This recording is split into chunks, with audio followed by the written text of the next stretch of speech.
Ladies, gentlemen, and those above such labels, hello and welcome to episode 97 of Our Unrecorded Podcast. I'm your host, Trent Dean. My co-host, as always, is Dane, may cause dizziness Larson. Dane, how you doing, buddy? I'm good. This week wasn't as busy as last week. Unfortunately, this is our Shoot the Shit episode, and I have one thing, but Trent, I have 3 articles from you to choose from. I have some things to discuss. First and foremost, you may notice I'm dressed a little bit odd today. That I have a jacket missing an arm. You see, Dane, today was a birthday party for a friend. And the theme of this birthday party was Wii Sports Olympics.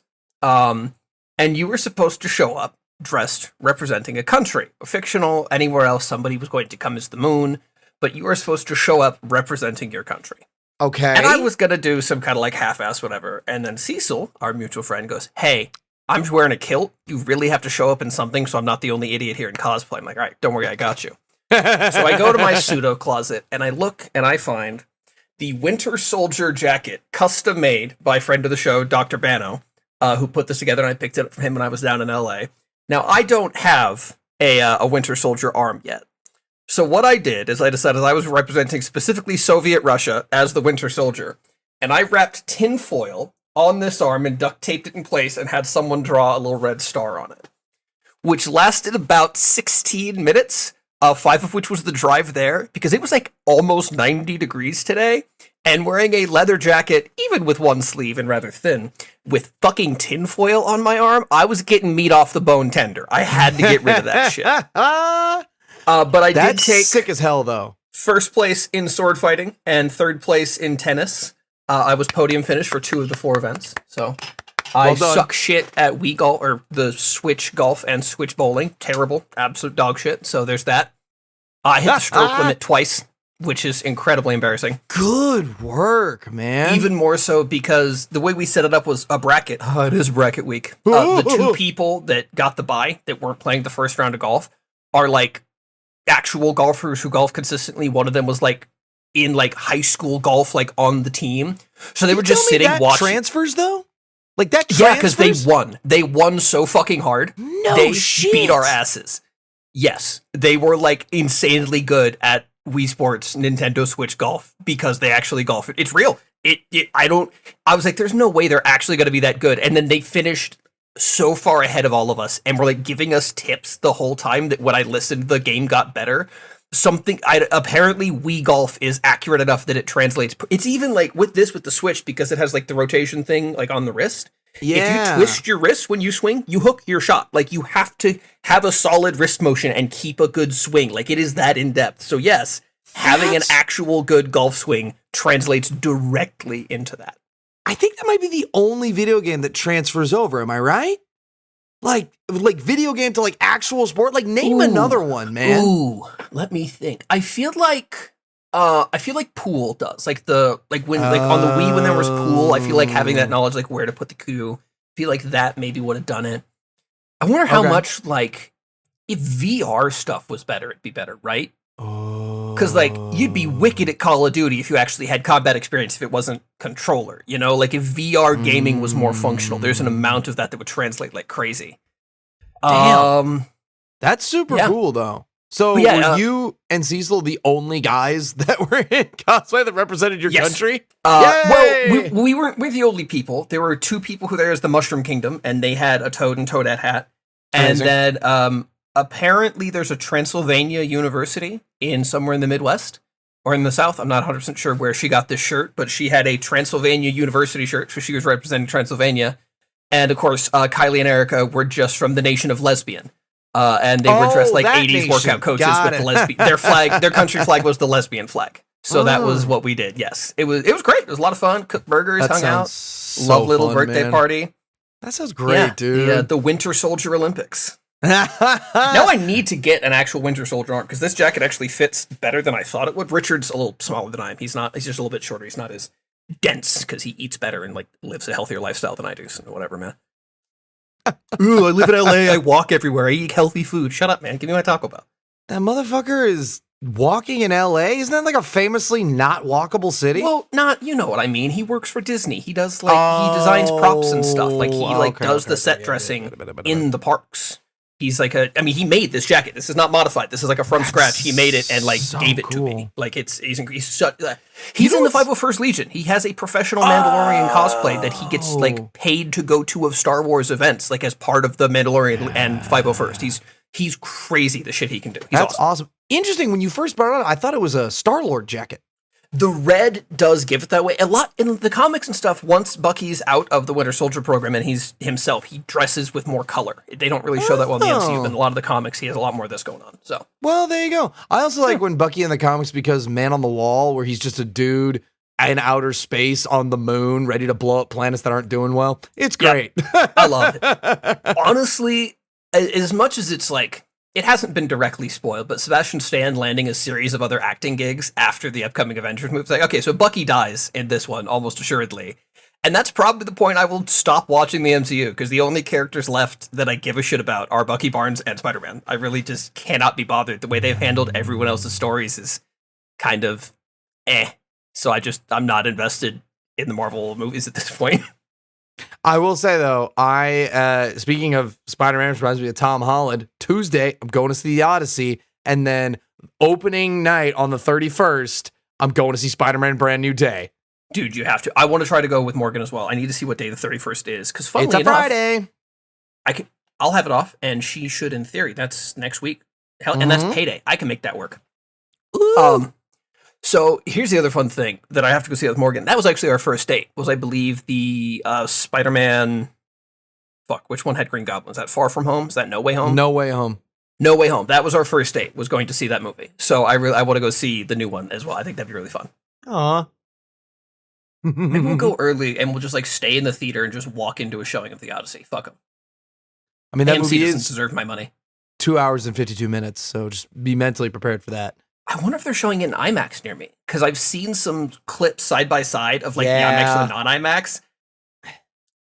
I'm so torn on that, because on one hand, I have to respect Christopher Nolan and be like, no, IMAX is the way. It's such a better film format. We need to support this more. It's so cool.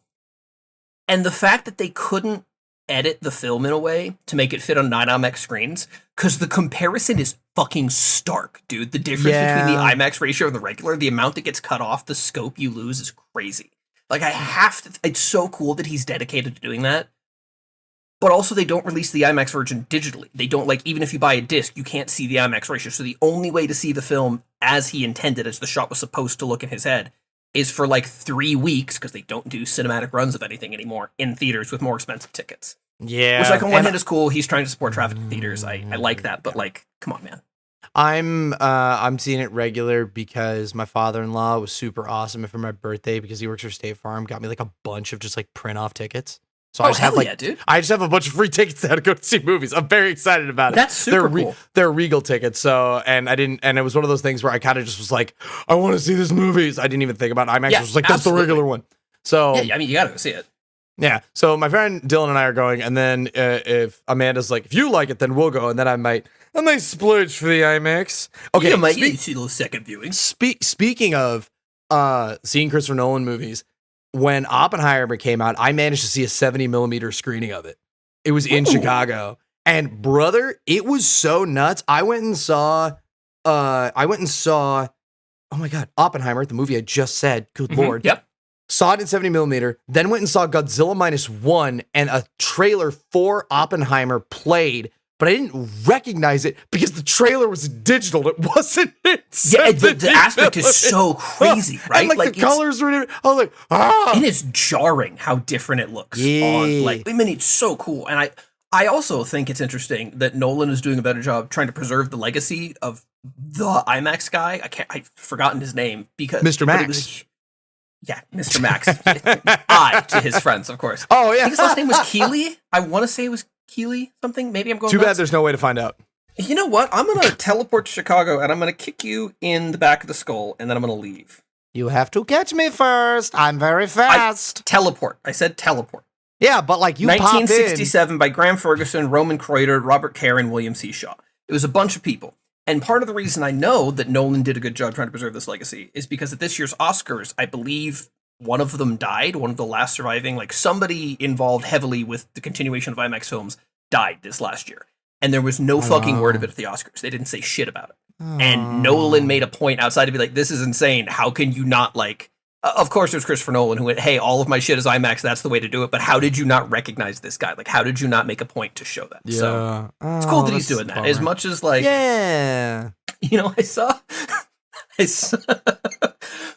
I think it was because it was Oppenheimer and the Odyssey, and I think Tenet has this similar through line where people like regretting the actions of your past and having to reconcile with the choices you made, the consequences of your actions. I saw a post where people were like, yeah, this is his official apology for reviving the superhero genre with The Dark Knight. Is these three films is him trying to get his pen and speak like, I understand the consequences of my actions. Oh my gosh. Yeah, so I'm excited to see that. That'll be next week. I've heard nothing but good things. Oh, like, yeah. Genuinely. The one that I'm most excited for, funnily enough, is to see John Leguizamo's performance. Because I've heard he's phenomenal. And everything he's one of those actors that, like, he hasn't been in a bunch of stuff recently. But the more I think back, like, every film I saw him in was just great. I mean, the small character he had in John Wick was so intense. His performance in the Romeo and Juliet where they modernized and had everybody with those incredible guns, like, just that Romeo and Juliet aesthetically just still sticks out to me. People are posting more clips of John Leguizamo's performance, and just how good of a job they did translating that. It's incredible. Trent, how have you not mentioned Sid the Sloth? Ice Age? Come on. What are you doing? Him? John Leguizamo is Sid the Sloth, motherfucker. Nuh-uh. You check me. I think I am 1,000% right. It's John Leguizamo. Okay, I will offer this. There's one reason I know that's not true. Because I saw an interview, real quick, of a white guy talking about how he got into the Sid the Sloth voice, Jake Green. And he voiced Sid the Sloth in Ice Age Adventures of Buck Wild, which is a more recent Ice Age like spin-off film, which I saw like a press tour thing for somehow. So he was talking about how he did the Sid the Sloth. That is the only reason. But yes, John Leguizamo is the voice for everyone else. I'm like, I know what John Leguizamo looks like. It's not that man. That is not. Hold on a second here. That's awesome. What are you drinking? So I got those pomegranate white teas, those sparkling pomegranate teas from Trader Joe's, and I added some yuzu vodka, a little bit of elderflower liqueur. Let's see how that goes. Ooh, a little bit too much yuzu vodka, but that's okay. We're going to go through that. That'll get me set up. That's okay. Other than that, how have you been, man? Kind of skipped right past the whole house things in Chicago. We went straight into me being a winter soldier, so, you know, how's that going? Trains. Of course, trains. Nothing but trains. No, things are good. Finished up a big audio drama that I did this past week. Yeah, finished that up. That was really fun. Did a phenomenal voiceover workshop. A shout out to Scott and Kristen. Not that you'll hear this, but if you do, you guys were awesome. It was improv for animation, and it was super fun. Also, shout out to you, dude. Saw you've hit 1,000 followers on Instagram. Getting your name out there, getting people behind you. That's super cool. Honestly, that's so cool to see. I love that for you. That's awesome. Thanks, man. That was really fun. I was at work today. I was very productive at the gym, meaning I did other shit than gym Anything shit. But gym work, dude, right? Oh man, dude, I was going through emails. I was sending emails to my agent. I was helping out a friend with some agent work. I was doing all this stuff, and I went to go post about the oh my gosh, the workshop that I did, and I saw like on a notification, it was like, you've reached 1,000 followers, and I was like, me? That's really 1,000. Cool. That's so fucking cool, dude. And then also shout out to my coworker Kate, because I told her that, and she was like, you have 1,001. And I was like, oh, sick. Okay. So yeah, cool. I'm excited about that. That was really, really fun. And I was kind of like, oh, well, there we go. So I did post a story that said, hey, thanks for watching / listening / putting up with my bullshit. Yep. I should probably try and vary how I post about the podcast rather than me just walking and talking like this, but who knows? You know, I mean, I think it's fun. I think it's a cool way that somebody actually posts on Instagram about it. I didn't this week, so well, I haven't since episode 88 because I'm a bad co-host. So 88? Yeah, man. 88? Yeah, we're 9 behind. It's fine. What I'm going to do, it's going to... Me behind, me bad. It's my job. It's like the only portion of work I actually do. I slap the video together, I stack it on my phone, and I let it render while I sleep, and then I post it in the morning. because doing it on my phone, a fun fact, you know how Adobe is a program that takes like a lot of RAM and a lot of like processing power? Oh, yep. And especially when you're like layering videos and adding audio and doing effects, it takes longer. So when you do that on an iPhone, it takes 3 to 5 hours to render out one of our podcast episodes. And so if I don't remember to start it, I do it at probably like 1 in the morning or 2 in the morning before I go to bed on my days off, and then post it when I wake up is how it's been going. So yeah, because an intelligent human being would do it earlier in the day. The problem is that you've chosen to record 97 episodes of podcast with a fucking dumbass. So that's the problem there. Little peek behind the screen for folks. Trent and I were talking today because we're gonna do a fun little bit for the 100th episode, at least the intro, and then which is coming up, by the way, 100 episodes in 3 weeks from now. Yeah. So we got a fun little intro bit planned, and then Trent doesn't have to worry about episode 100. He doesn't have to worry at all. See, the more you tell me not to worry. Why? Why would you worry? Everything's going to be fine and Dane, fun. I don't know if it's a secret or not on the show, but a big portion of the comedy is me ambushing you with bullshit that like ruins your brain for the hour we record. And we've done that for 100 episodes. And I am horrified at what my comeuppance for episode 100 is going to be that you've been planning evidently for a while. When I brought it up, this was weeks and weeks ago. You're like, I've got it covered. You're fine. I was like, what do you mean? He's like, no, I've been thinking on something like that. I'm checking my mail for pipe bombs. I got bomb sniffing dogs. I got the anthrax vaccine just in case. Oh, good job. You're training Peach. That's awesome. She's multifaceted. Oh yeah, she's a very smart dog. She recognizes gunpowder and any and all things in a paper bag because we have a bad habit of ordering her stuff from Amazon. So any box that shows up, she thinks is for her, and she's very upset when we open it at Amazon. We also get a lot of stuff from Chewy. We order her treats and a lot of her food through there. They got a lot of good deals and stuff. So, any and all boxes that get open, she immediately goes, "Oh, that's for me, right?" And then she like hides under the bed and sulks when it's not. She's very upset. I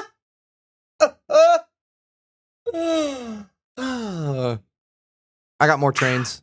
More trains, of course you do. You know what I don't have, Dane? I don't have trains. I have nothing but driving. And remember how I've been bitching a lot about road work? Yeah. Yeah, they heard me. The road work is now a block away from my house, and I have to find an alternate route to get up the road from my house to get to like the main thoroughfare to actually head to work.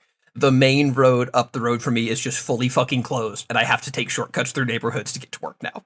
I think you need to find a junker car and sacrifice it to the construction's gods. By what? Rear-ending a fucking backhoe? What sort of sacrifice do I make? I don't know. Not your own car. Like, if you just find like an abandoned car, you light it on fire and say, "This is for you, construction gods." As I drive by construction sites, just toss out packs of cigarettes and cheap beer and be like, "This is for you. Help me." I like that. But yeah, it's literally like the road. You come down from the freeway, the straight line from the freeway that almost takes you straight to my house. Whole thing's fucking closed for like a half a mile either direction, right at the intersection for my house.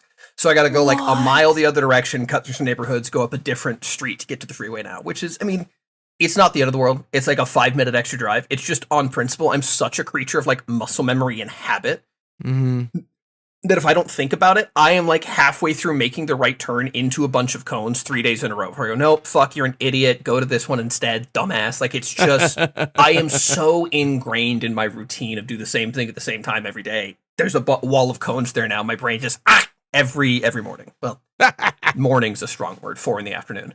Ah, yes, of course. Well, Trent, I would like to go back to the gym because I have a story that, once again, I am so bummed I was not there, but another coworker of mine told me about it, and I'm like, you know what?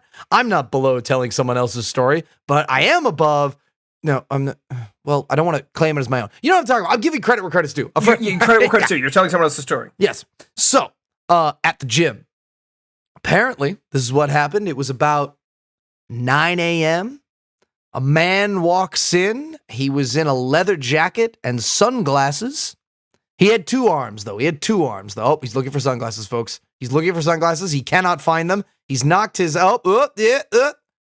Ooh, yeah. So that guy, for our video viewers, walked in. Ooh. And he did that. Yeah. He went, ooh, and and then showed you his ID. He did. He fucking dusty. He walks in and goes, "Hey, who can I talk to the owner about buying the parking lot?" And my coworker coworker goes, what? He goes, yeah, who do I need to talk to buy it?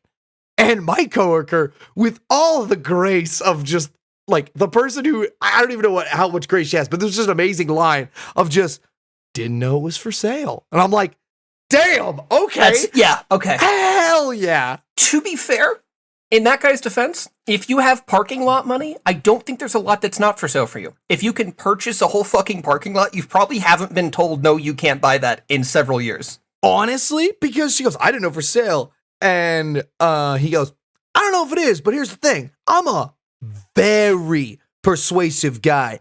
I know how to talk to people. Who do I talk to do this? And she was like, well, I'm pretty sure it's not for sale. And the owner isn't in, and we don't really give out his info, so I can give you out this email. And he was like, I'll think on it. And then walked out. So who is this fucking parking lot tycoon? Of all the things to be like, I'm very persuasive at buying large slabs of poorly marked asphalt. Like, who the fuck are you? What? I don't know. That's more power to that guy. That takes a level of confidence I don't know any amount of money could buy for me. I don't care how much money I have. I'm not going to open the door to a business and be like, I'm buying your parking lot, right? I don't have that in me. I'm not strong enough for that. It was crazy. And once again, just like I missed the turkey guy and I missed this guy. I'm like, and I missed the creature guy. I'm like, God damn, I'm missing good work. Oh, the creature. Oh, Yeah. Speaking of creatures, have you seen Jimothy? Funnily enough, Trent, that's one of my article options. If you want to go into it, we excited can. about Jimothy the raccoon. I love Jimothy. Are you ready? Yes, you want to go right into it? Please go right into Jimothy. Seattle's round raccoon, Jimothy, becomes a viral star. An unusual Seattle raccoon dubbed Jimothy is becoming a viral celebrity due to his apparent shortened spine, giving him a unique spherical appearance. Kiana Hall captured video when she spotted the non-traditional trash panda emerging from beneath a car in the Ballard neighborhood. I got very confused at what I was seeing, Hall told the Seattle Times. There he is. God, Look at him. Look at him. I have just never seen any other animal like it. Hall posted her video to Instagram dubbing the round short-necked raccoon Jimothy. Now, Trent, why do you think she called him Jimothy? I don't know. I think it's funny, though, because I refer to a lot of things in that kind of fucked up name category. Whenever we would order from Jimmy John's, I would go, yeah, I want this sandwich from Jimothy Jonathan. I've said that several times. Jimothy Jonathan. Jimothy Jonathan's his given name. Now Hall says this. He looked like a Jimothy. He sure does. He has. I'm assuming the article's going to go into it, but I've researched Jimothy because I love him and please do. I want to take him. You see, he has a congenital spine defect. You see, where like the middle 3/4 of his spine is just not there. So instead of a raccoon, he is shaped largely like a fuzzy kickball with legs. He's very short, and apparently it's not common, but it's common enough that there's like a couple of like dogs on Instagram that have a following that have this. Like there is like this is not a one and done kind of spine defect. It happens every so often. And normally, I guess it wouldn't survive in nature, but there's videos of Jimothy as a baby where his raccoon mom is teaching him how to like climb stuff and be patient and helping him, even though he's just a tiny little sentient, like, you know how they say raccoons are just goblins who don't know how to use fire yet? I'm pretty sure Jimothy knows how to use fire. He is well respected in the raccoon community. I think he's like a shamanistic creature to the rest of the raccoons. He will be treated well his whole life. I love him. He is my favorite creature. I mean, you're correct. Marcy Logsden, an associate professor at Washington State University's Veterinary and Teaching Hospital, said that Jimothy was likely born this year. She could not diagnose him without examination, but his unusual appearance is likely the result of, you said it, congenital deformity in his spine. Baby Jimothy with his mom. That is so I love the glare making this completely illegible. There we go. Boom. Tiny little baby Jimothy on the, I don't know if that'll be the left or the right after I flip this 4 times in Premiere and OBS, but yeah, tiny little guy. Like you could possibly mistake him. I think he also has little to no tail as well, because that's part of your spine if you're a creature. So he just doesn't, he's just a little dude. Yeah, it says Logsden says Jimothy appears to be getting around okay, despite his appearance, which is a sign of good health. Seattle residents have embraced Jimothy as a beloved local cryptid. Here we go, I can speak. Yeah, one of them. Kind of has some sort of physical abnormality, kind of looks a little bit like a cryptid, but very cute. Bridget, do better sentences. Yeah, that's technically English, but good God. Almost a little supernatural, kind of like a Bigfoot or a Yeti or something, becoming infamous really quickly. Hall said she was happy to see Jimothy embraced online. I think time's been hard for everyone, so I'm really happy to have posted something online that reaches so many people and makes them so happy, Hall said. I just hope he continues to live his life freely, and I hope he can be healthy. Yeah. I love. He looks like a Pokemon. He really does. Yeah. That's one of the starter Pokemon for the new gen. Not for Wind and Waves. This is going to be the gen that's in like a heavily polluted city. That's the fire type. Jimothy just knows fire. Well, now we have to come up with other types. I think okay. I think the other type is just Splinter, a really big rat that knows kung fu. He's the grass type, of course. Grass type is the combo we'll end up with. Yeah. Now, when Jimothy evolves, does he stay fire or does he get something cool? Is he like fire steel? Like he's got like a trash can armor. He's like a fire steel type. I think that'd be sick. I like that. Now for the water, I think as much as water type bird has been overdone, I think water type bird's where you got to go, and I think it should be like a seagull that's fucked up somehow. Or could it be a pigeon with only 1 foot? Oh, like a one-footed, okay, one-footed pigeon that is strikingly blue, and you think it's like a color thing, but it's actually like some form of toxic waste from the city. Yeah. God, that's depressing, but I love it. You know who else embraced Jimothy is the Seattle Mariners. They actually had him on a game recently. They had him on the Jumbotron, and it was like, go make some noise for Jimothy. And they do the salmon run in the 7th inning where they had the people in the fucked up salmon costumes. They had somebody in a horrifying, like just a raccoon mask hunched over running like this. And it was Jimothy who won the salmon race this last, the game where they lost to the fucking Giants 6-0, a team that has been abysmal facing anybody but the Seattle Morons. Yeah, I saw that yesterday. Number 1 in the standings, they can't. Are we? They were for longer than they fucking deserved it. I say that as a lifelong Mariners fan. But they were number 1 in the standings. They're number 2 now, tied for second place. So they have 1 more loss than Texas does, with the same number of wins. They would not be above 3rd place in any other division, and in most of them, they would be 4th or 5th. But somehow they are number 2 in our division. It's absolutely ludicrous. Woo! Yeah, getting in there on a technicality, I guess, the real Seattle way. Right. Okay, now I got 2 more, and I don't know if we want to do both of them, but I can give you options. Because we've got A, museum honors a late artist by covering his floor in enough peanut butter to make 15,000 sandwiches.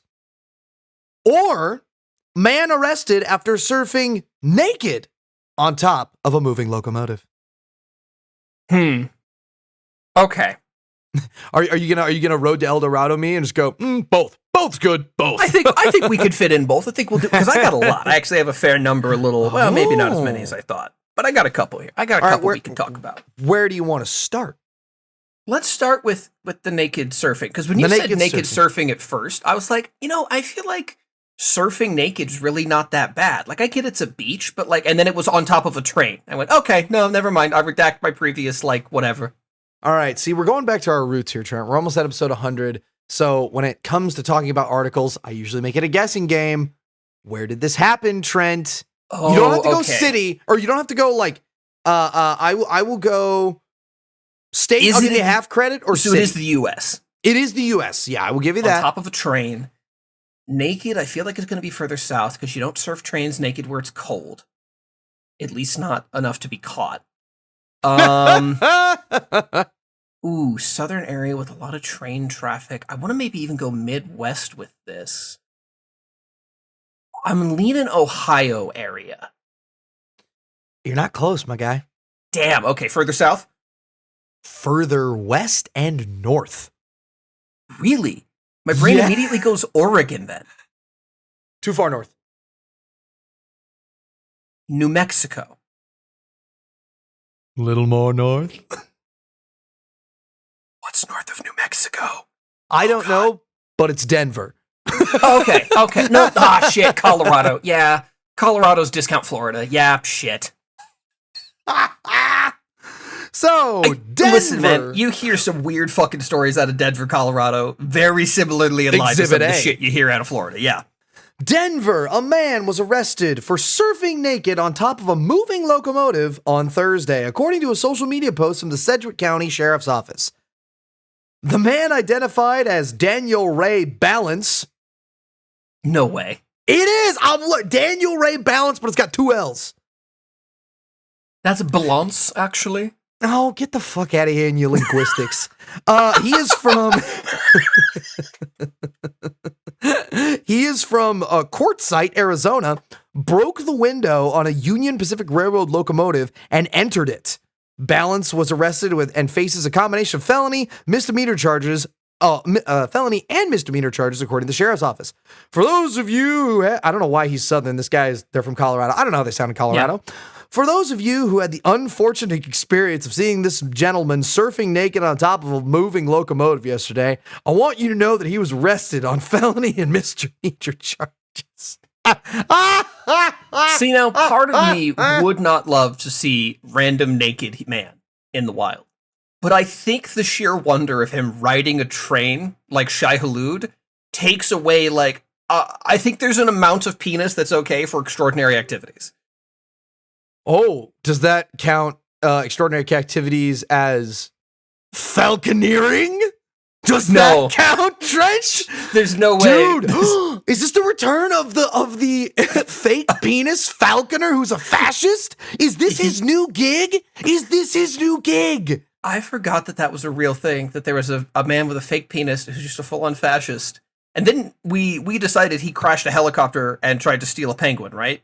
Well, yeah, because he crashed the helicopter because he was taking a penguin, right? Yeah. Because the penguin got loose in the helicopter and crashed it quite a while ago. Yeah. Yeah. What was that man's name? It doesn't matter. He's the fake penis falconer. He's the fake. For those of us who are new, who are catching up with us, none of this is fake. Everything we've just said is the only thing that's not true is it's the same guy who stole the penguin.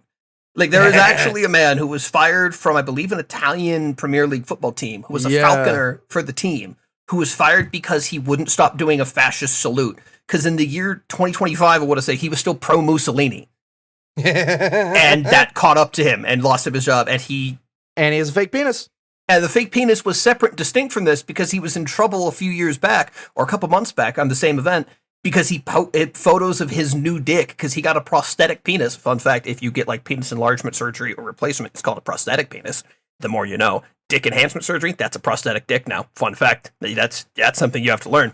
And those photos leaked online. That didn't get him fired. He's like, no, I'm just proud of my new dick. That doesn't matter. But it was the fascist salute that got him. Yeah.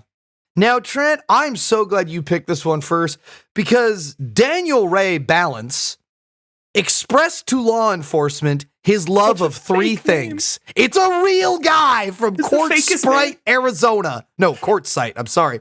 But what did Daniel Ray Balance... so flat and boring, they named the towns after fucking rocks? Hey, man. Looks like it. No shit, yeah. So, I need you to guess the 3 things he expressed his love for. Well... Here, I'll give you some hints. But first, the train must go by. I don't think trains is one of them. I don't think you surf a naked train because you love trains. I think that's... Really? I don't think if you love trains the way that implies, you would disrespect it with your nuts on top. I think that's a different sort of behavior if you really love trains that much. I'm going to say he loves sex, drugs, and rock and roll. And I'm just going to stick with that seems in theme for what a man who naked surfs a train would say. Well, Trent, he reportedly expressed to law enforcement his love of vodka, beer, and the banjo. I was close, closer than I thought I was going to be. Yeah, you kind of were. Vodka, beer, and the banjo. What a fucking champion. Danny Ray Balance, if you need somebody to help pay your bail, I won't, but I'll think about it. Oh, and this is the sheriff's office right here is giving us some gold at the end of this article. You ready for this? Absolutely, hit me. Daniel expressed his love of vodka, beer, and playing the banjo. Unfortunately, we had to separate him from those loves and the train ride, says the sheriff's office. Now, if you think he was playing a banjo slung real low, covering his bits, that would have been less charges or more charges? Less. Because it's not public. Because you're not public and decent. If you cover banjo counts as not public indecency? I mean, I think it has to play a factor. You play a banjo with your penis on a train.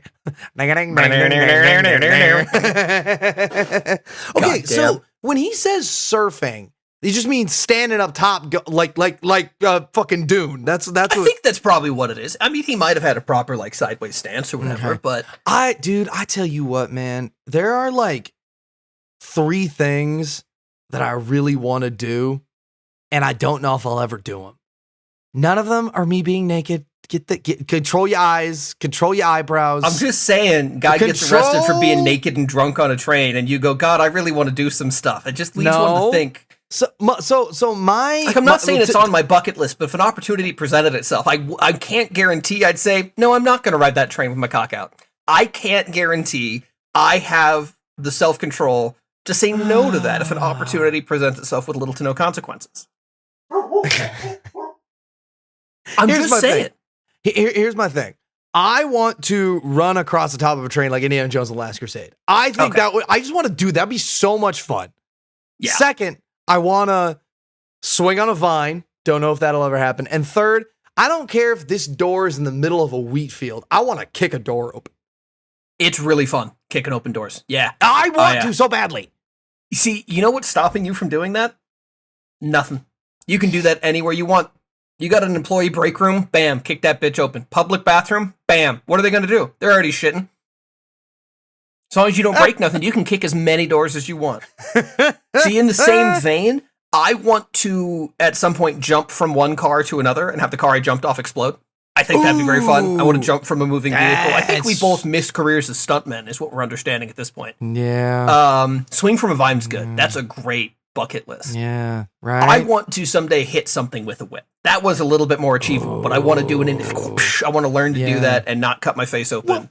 Well, I've told you that I think hopefully to this day, the little girl that played Annie at the first ever like official musical I was in fully thinks I'm a stuntman. Yeah, that's so cool because you had that stuntman shirt. Because I had the stunt shirt. So if you're out there, so cool. Yes, I'm continue still a thinking stuntman. that. Yeah. All right, Trent, are you ready for the museum that honors a late artist by covering his floor in enough peanut butter to make 15,000 sandwiches? Yes, nothing would make me happier than to hear that. All right. Now, Trent, where do you think this is happening? Can you tell I'm padding for time? Oh, man. Okay. It's not in the U.S., I'll give you that. Not in the U.S. makes this worse. What other fucking country is willing to cover a floor in peanut butter? That seems a pretty distinctly us thing. I want to lean towards French absurdism, but I think the Parisians would think that's below them. I'm leaning like Dutch, Netherlands, Norway-ish. Being peanut butter close to someone's heart feels like a frozen wasteland kind of thing. The Dutch are too close to France. I think they take themselves too seriously. I'm going to say Norway. Dude, you should have stuck with your gut. It's the Netherlands. Fuck! It's the Netherlands. Damn, dude. That's crazy. I can't believe that worked.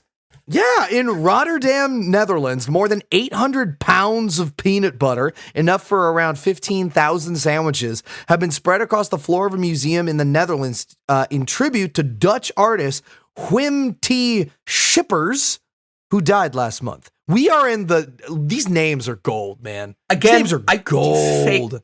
Do you think Balance and Shipper would have been friends? Balance and Shippers are great. Like they got it. They should have done That's a buddy something. cop. Balance and Shipper, yeah. I'd watch that every night. Here's the thing though. Are they flipping the genre that the crazy one is Balance? Or do you call him Balance? I think the crazy one is Balance. Yeah. And Shippers I think the guy whose last name is Balance has to be the loose cannon, give me your badge and your gun, and he goes and solves the case anyway. Yeah. I think Detective Balance is absolutely even better. He's a PI. He gets hired on like Psych, and Shipper, he's the detective in charge of making sure that his side gig Balance keeps himself in line. Wim T. Shipper. Or Wim Shippers, T. my apologies. Shipper. How do you spell Wim? Wim, it's WIMT and then SCHIPPERS. Wim T. Shippers. SCH, yeah. Yeah. Shippers and Balance, yeah. I'd watch that. That's good. Is it Shippers and Balance or Balance and Shippers? I think Shippers and Balance is better. Yeah, it sounds better. I think Shippers is a better, top title card. Yeah. The conceptual artist who died at the age of 83, good innings, first created... Did you say good innings? Yeah, good innings. Yeah. I've never heard a human being say that in regards to how long a person lived. I'm sorry, good innings? Good innings. I mean, shit, I guess 80... How is it that every time we talk, you bust out some other new old hokum bullshit? In between, you slip between calling your coworkers gal and say good innings when some old man died. Hey, how are you constantly from the 1930s? Hey, I think gals is a good one. I think I have weird, no but problem with gals. It's fine. I don't think like you saying gals is a bad thing. It's just no other adult human being I talk to says that. Of any age, let alone you. And so you saying gals, it should keep me in line for you saying shit like good innings, but it doesn't. Every time you pull out some bullshit, I'm blindsided. So the conceptual artist who died at the age of 83, good innings, first created a Pindakaksvoller, or peanut butter floor, in 1969. The work was unveiled on Thursday at the depot offshoot of Museum Boijmans van Boigenen in Dutch port city of Rotterdam for a 2-month show. And I definitely pronounced all those names right. 100%. It's the Netherlands. It's a fake language. You're fine. Yeah.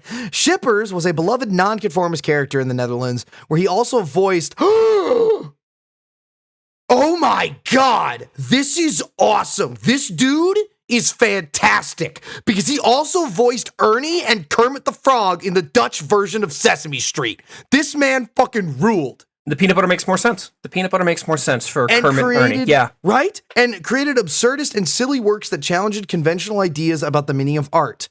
Isn't it fantastic that we're all standing here looking at peanut butter? Shippers told the journalists gathered at Central Museum in Utrecht in 1997, where the Pindakaksvoller was on display for a second time. Yeah, man, it is awesome that we're all looking at peanut butter. I want to go look at peanut butter. So to clarify, they covered the floor in peanut butter a third time for this man after his death, because he'd already done it twice. Yeah, because he's that good. What a fucking champion. Right? You think for the third one they'd put jelly on the ceiling too, you know? Like there comes a point where you gotta, You gotta do it. Shippers created the work of art as part of a floor covering series, which included floors covered with glass shards and salt. No. Brother. Dane? Brother. I just had this. There's an incredibly sad, incredibly meaningful artwork that is a pile of brightly wrapped candy in a corner. And it is an artwork that was put together by a man who was mourning his partner who died from AIDS. And the idea was like you encourage people to come and take a piece of candy, and those brightly mapped memories, when they're gone, he's gone. Just like when the art piece is gone, it's the same as losing someone's life in those bright moments. And all I can think of in this moment is a giant stack of bread where they're having this peanut butter on the floor display, and they encourage you to come up and make a sandwich real quick. And when the peanut butter's gone, so is the memory of shippers.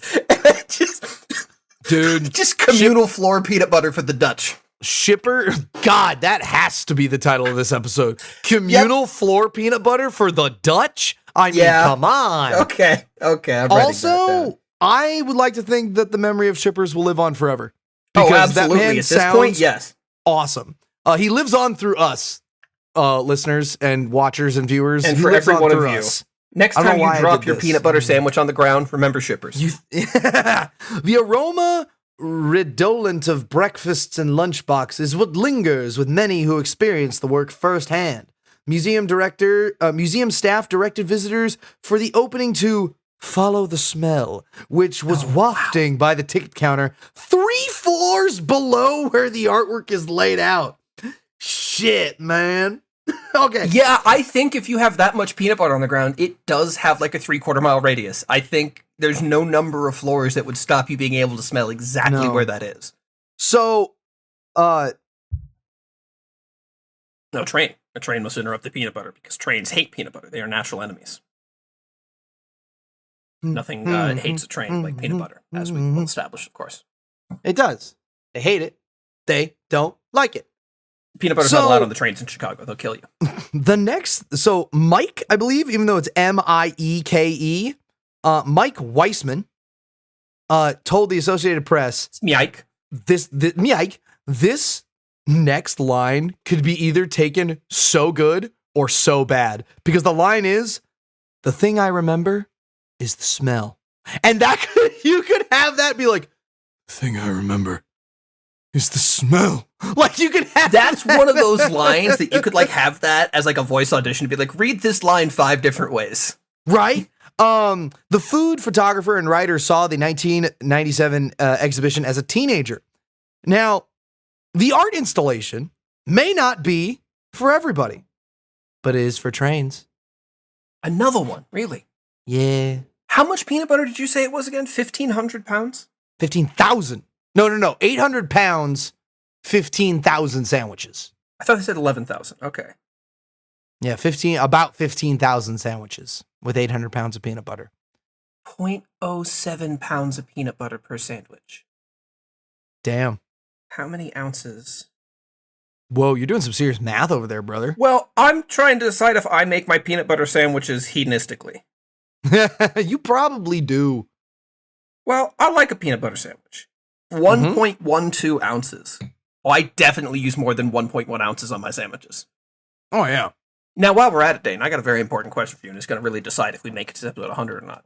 Crunchy or smooth peanut butter for your sandwiches? Amanda says crunchy, but she's been very nice to me and allow me has smooth. See, Amanda's right. You should be shot. I know. Smooth peanut butter is for bacon with. Crunchy peanut butter goes on a sandwich. You need that texture. You got to have that, because otherwise it's just a mush sandwich. You got to have that. It's good for you. It's fiber. It's protein. Come on, man. You're from the 1930s and you want smooth peanut butter? It's the newfangled technology, Trent. Of course I want it. You get scared when they have the pre-sliced bread too, don't you? Dude, yeah, man, it freaked me out, dude. When sliced bread was a thing, I freaked the fuck out.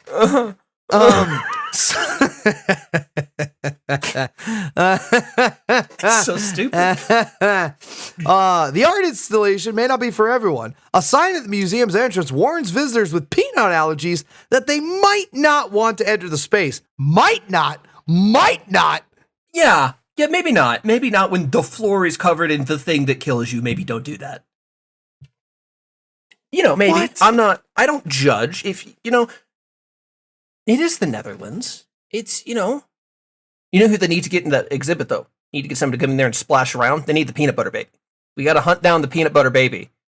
You know the peanut butter baby. Don't you fucking look at me.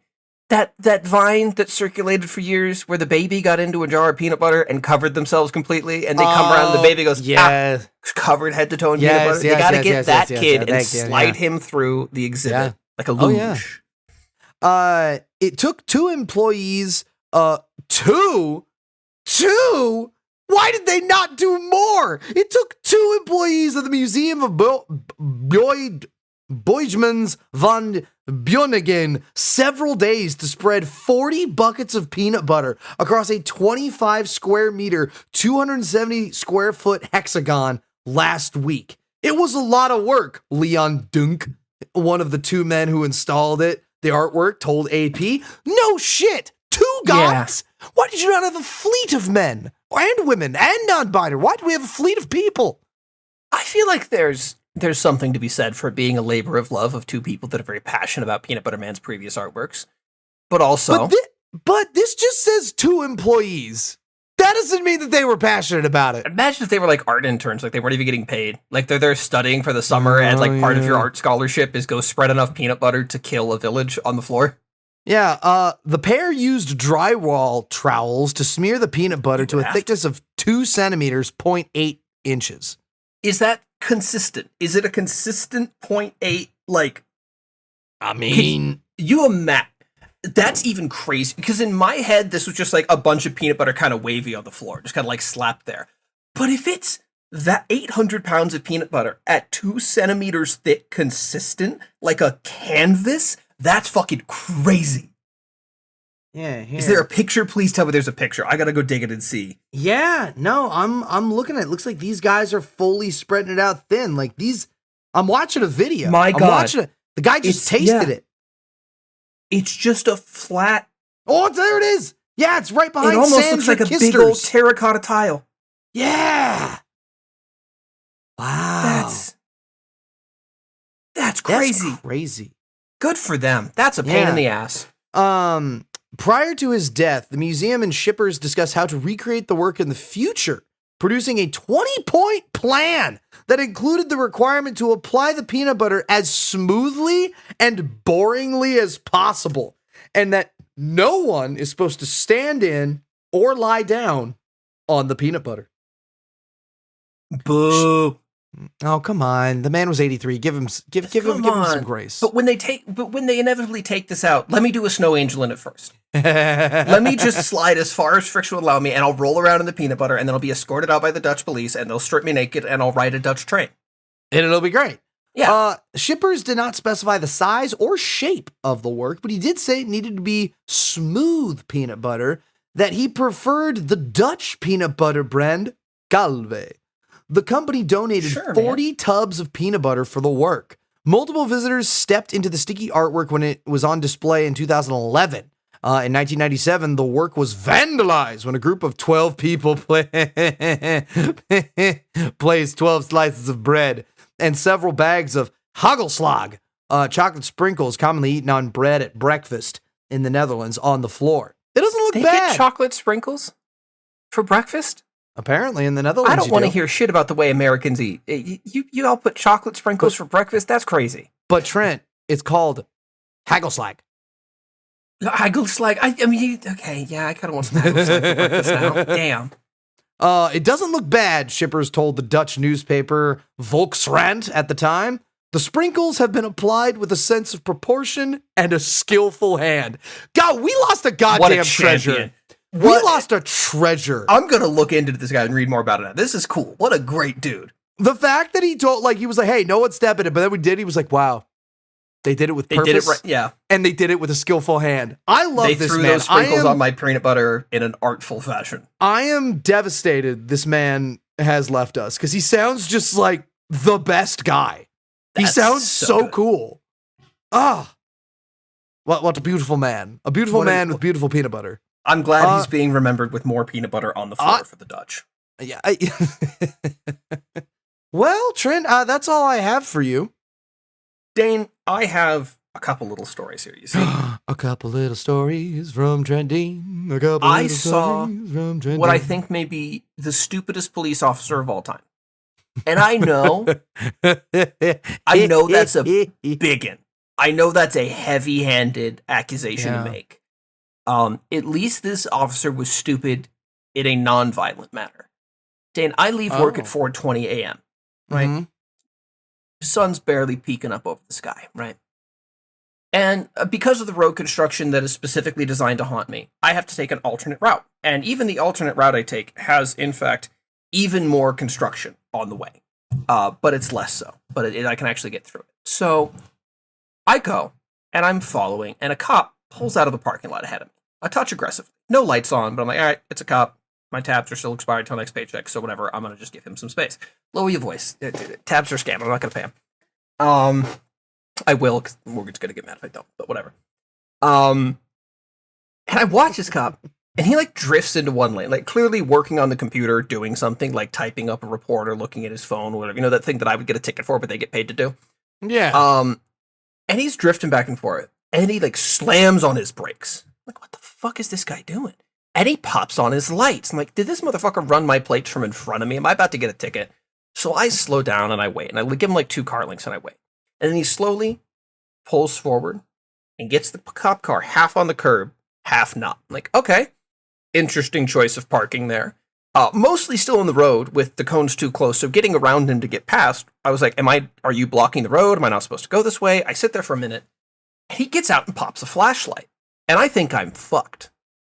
And instead, he looks under his car and is climbing under the car doing something and is fiddling with his patrol cruiser with the flashlight and gets in the back of the thing and pulls out some tools. I'm like, okay, clearly I am not in trouble. I'm going to do my best to get around him.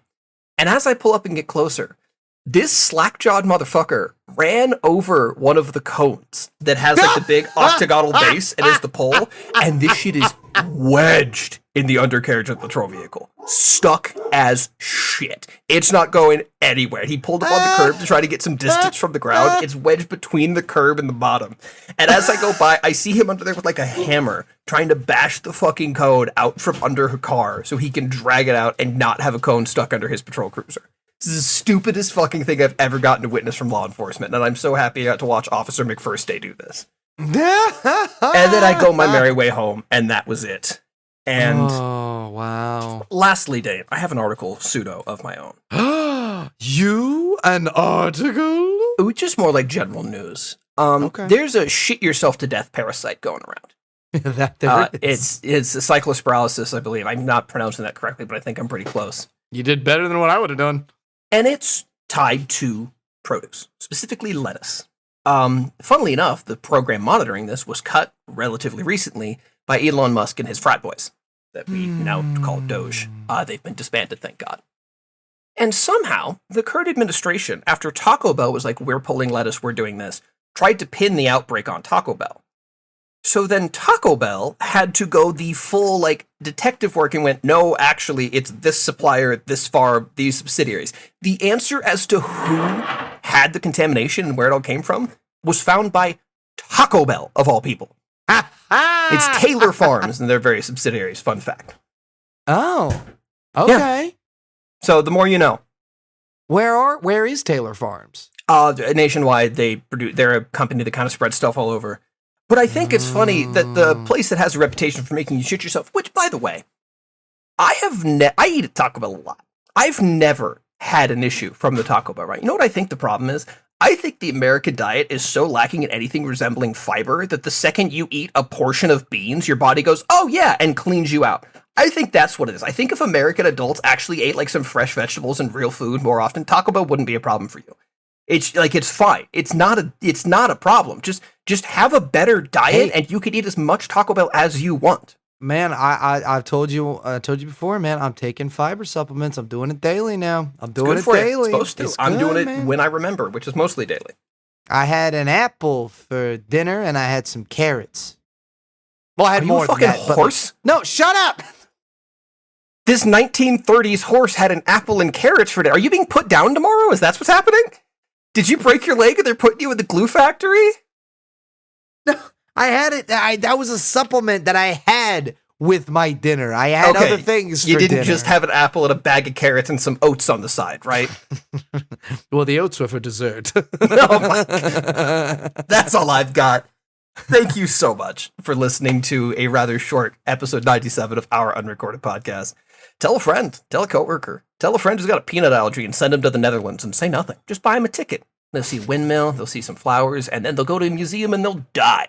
Tell a coworker that also complains about eating Taco Bell and tell them they're wrong and stupid because it's like, it's fine. Stop being a baby. You're fine. Just grow up. Just eat an apple on like every other week and then you can have Taco Bell and you'll be fine.